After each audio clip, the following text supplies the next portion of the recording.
After the end of the First World War, Poland had finally regained its independence, which was almost immediately threatened by the Soviet Red Army. Poland managed to fight off the Soviets during the Polish-Soviet War, aided in part by the Renault FT light tanks acquired from France. The experiences gained during the Polish-Soviet War and other post-World War I conflicts taught the Polish army the importance of armored vehicles. As the Renault FT became obsolete during the interwar years, finding a replacement became a priority, so a delegation was sent to the United Kingdom in search of a suitable and affordable tank design, which eventually led to the Polish army acquiring 38 Vickers-Armstrongs 6-ton tanks in the early 1930s, and such tanks would go on to serve during the invasion of Poland. So, without further ado, let's begin. With the end of the war to end all wars, a new era of peace seemed to have dawned. That's if you ignore all of the post-World War I conflicts, but I digress. In response, major world powers began demobilizing their armies, canceling arms contracts, and shifting industries back to civilian needs. The interwar economic crisis further compounded this trend, causing demands for expensive weapon systems, such as tanks, to plummet. As a result, the procurement and development of new tanks stagnated. It wasn't until the 1930s that momentum picked up again with a renewed focus on cost-effective light tanks that could be acquired by armies on a limited budget. In the UK, the Vickers-Armstrong company designed a new tank as a private venture. This tank, designated the Vickers-Armstrong 6-ton, was not adopted by the British Army, but instead found considerable success in the export market. The export variant, known as the Mark E, was sold abroad in two variants. The Type A, featuring two turrets, each armed with a machine gun, and Type B, with a single turret housing both a main gun and a coaxial machine gun. This was known as duplex mounting, and was a very innovative feature for the time. In 1930, a Polish military delegation had the opportunity to inspect this new tank at the London Military Fair. Impressed by what they saw, the Polish army requested for one unit to be sent to Poland for evaluation, a request that Vickers readily agreed to, with co-designer Vivian Lloyd himself presenting the tank. Upon its arrival, the tank underwent extensive testing, covering around 500 to 600 kilometers, or roughly 310 to 373 miles, driving around Warsaw. Although it performed well mechanically, the engine was found to be prone to overheating, and the armor protection was deemed somewhat inadequate. Despite these shortcomings, the Polish army urgently needed a more modern tank, and in mid-September 1931, an official contract was signed in London for the acquisition of 38 Vickers Mark E tanks in twin-turret configuration, although these were ordered without their armament. The contract also included spare parts and production license rights. Due to the armor being thinner than advertised, the Polish army got a slight discount on their total purchase. Interestingly, the Polish army initially aimed to avoid purchasing complete tanks, hoping instead to only acquire specific parts that could be used in developing their own designs. However, Vickers representatives caught on to this and insisted that a certain number of tanks be purchased alongside the license. With no alternative, the Polish army agreed to these terms and bought a total of 38 tanks, specifically the twin-turreted Type A model. The 38 tanks were scheduled for delivery by 1932, but due to delays, the shipment wasn't completed until 1933 or 34, depending on the source. The Polish army did not introduce a specific designation for their version of the tank, referring to it as simply the Vickers or Vickers 6-ton. The Vickers tank hull was divided into three main compartments: the forward-mounted transmission, the central crew area, and the rear engine compartment. It featured a suspension system with 8 smaller road wheels. These wheels were arranged in pairs, with 2 pairs connected to a bogie assembly. 2 bogie assemblies were positioned on each side of the tank, and each was supported by simple leaf springs. The tank had a front-mounted drive sprocket, a rear-positioned idler, and 4 return rollers. The Polish variant of the Vickers tank was about 4.88 meters or 16 feet long, 2.41 meters or 7 feet 11 inches wide, and 2.16 meters or 7 feet 1 inch tall, with the twin turret variant being slightly shorter. And it was equipped with an 80 horsepower Armstrong Siddeley engine. The tank weighed 7.2 tons, or about 15,800 pounds, had an operational range of 160 kilometers or 99 miles, and could reach a maximum speed of 37 kilometers per hour, or 23 miles per hour. However, it could maintain that speed for only a short amount of time due to how prone the engine was to overheating. So, Polish engineers added 2 large ventilation air intakes to both sides of the upper superstructure to mitigate this issue. While there were attempts to replace the engine with a diesel one, the high cost of the modification prevented its implementation. The crew compartment was housed in a box-shaped superstructure with mostly flat sides. The driver sat on the front right side, while the other 2 crew members operated the cylindrical turrets mounted on top.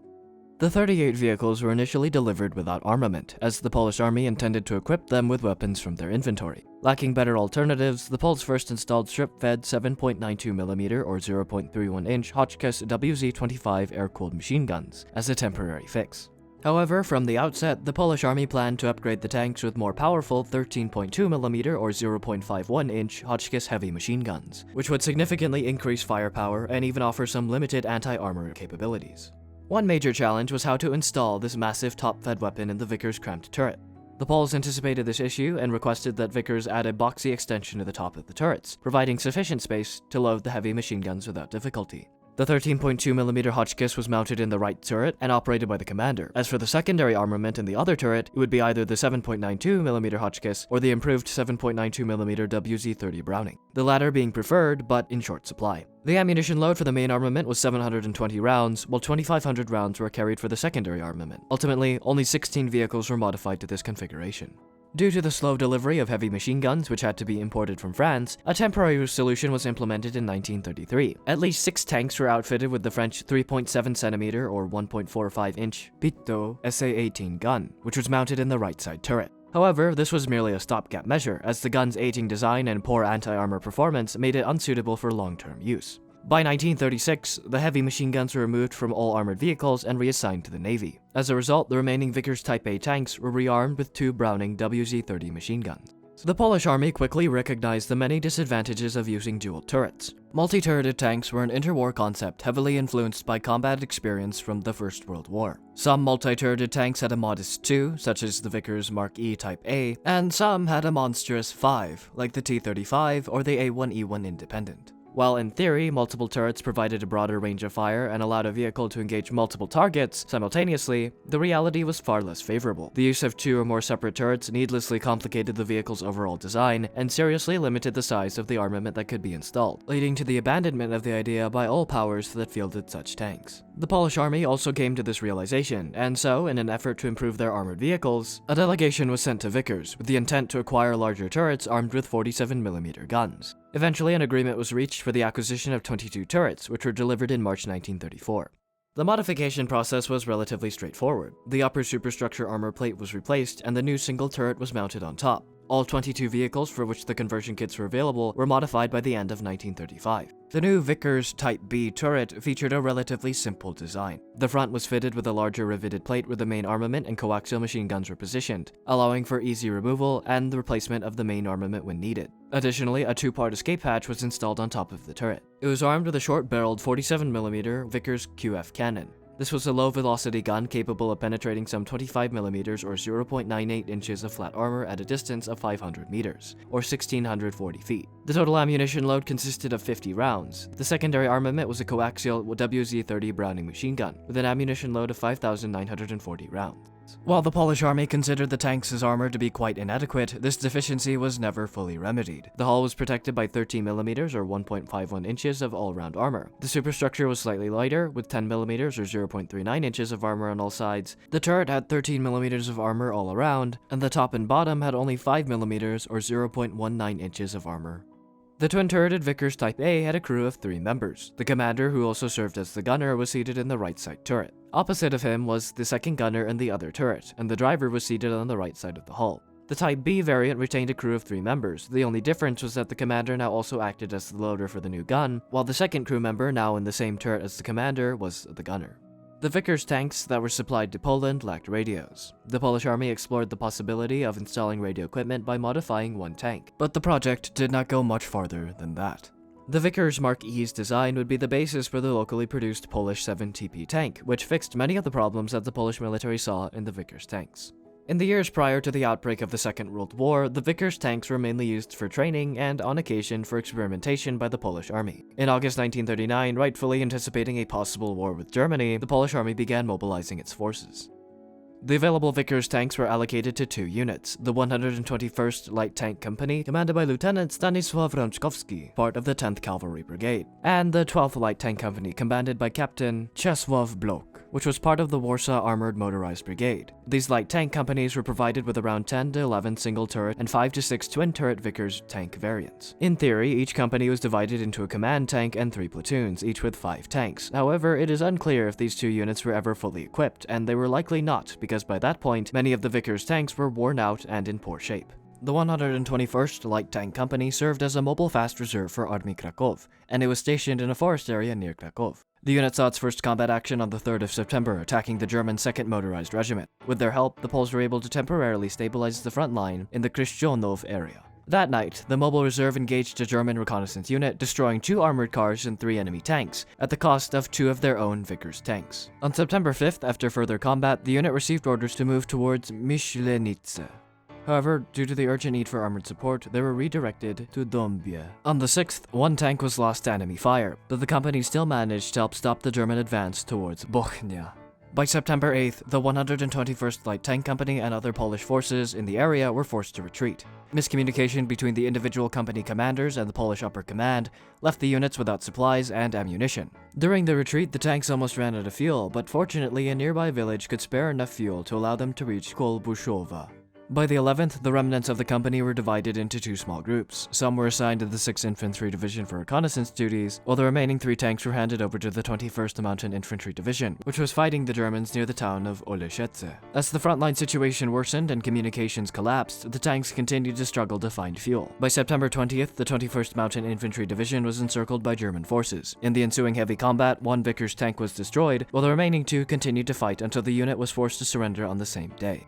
The other tank company equipped with Vickers 6-ton tanks was the 12th Light Tank Company, which was fully mobilized on August 22nd with 16 tanks, 6 of which were the older 2-turret models. Unfortunately for the Poles, many of these tanks were in poor mechanical condition, but they had no alternatives and were mobilized as a fighting unit regardless. By September 3rd, they were stationed in the Kurów area as a reserve force. The company's first engagement occurred on September 13th, when they attempted to stop the Germans from crossing the Wisła River. The Polish tanks attacked without any infantry support, quickly coming under fire from German anti-tank guns. In the brief clash, 2 tanks were immobilized and the remaining vehicles were forced to retreat. During their withdrawal, they were mistakenly identified as German vehicles and briefly attacked by friendly units.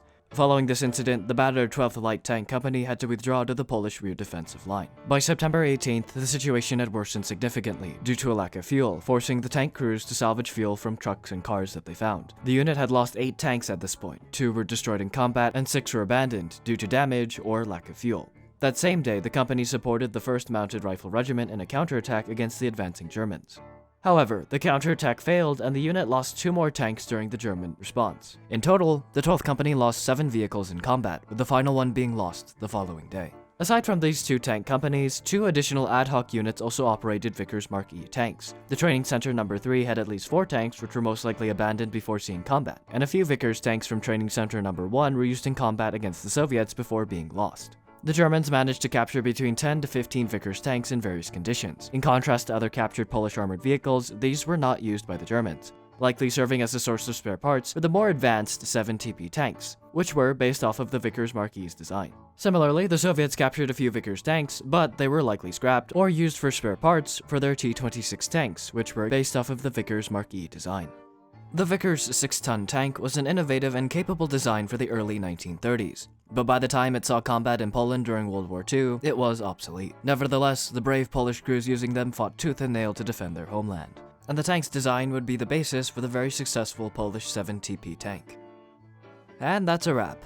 Let us know in the comment section below what you thought about this tank and its use by the Polish army, and its eventual influence on later Polish tank development.